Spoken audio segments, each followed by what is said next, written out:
এই বিশাল জনসমুদ্রের উদ্দেশ্যে আমি বলতে চাই, আপনারা কি জাতির ভাগ্যের পরিবর্তন চান? যদি তাই হয়, 4টি দলের 3টি দল দেখা হয়েছে, একটি দল দেখা হয় নাই। সেই দলটির নাম কি?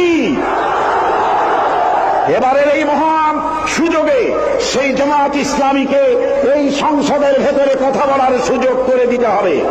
আল্লাহ রাব্বুল আলামিন তার কোরআনে কারীমের মধ্যে ইরশাদ করেছেন, ইন্নাল্লাহা লা ইউগাইয়িরু মা বিকওমিন হাত্তা ইউগাইয়িরু মা বিআনফুসিহিম।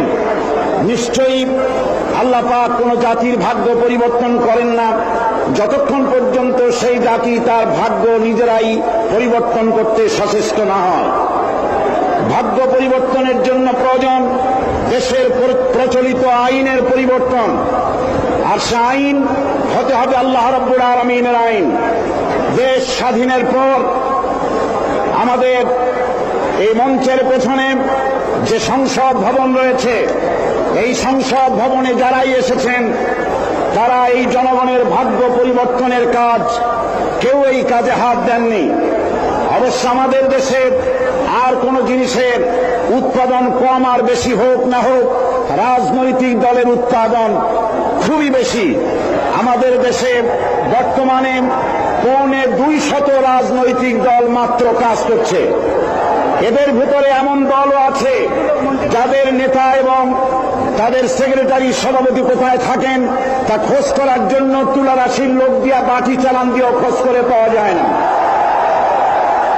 বর্তমান এই অবস্থায় দেশে বিদেশে সকলেরই জানা, এতগুলি দলের মধ্যে 4টি দল হল প্রধান।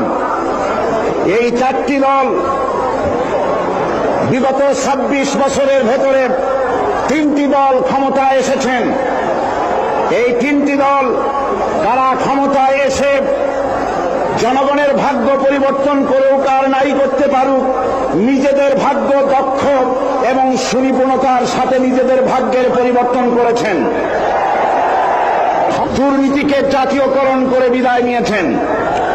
আরেকটি দল টানা 5 বছর ক্ষমতায় থেকে নাস্তিকবাদ, কাদিয়ানীদের দৌরত্ব, মুরতাদ, ভাদানি, ইসলাম বিরোধী এনজিও এবং বিপুল সংখ্যক খুনি, চাঁদাবাজ, মাস্তান, হাইজাকার, সন্ত্রাসী উপহার দিয়ে চরম জিল্লাতির সাথে মাত্র কদিন আগে বিদায় হয়েছে।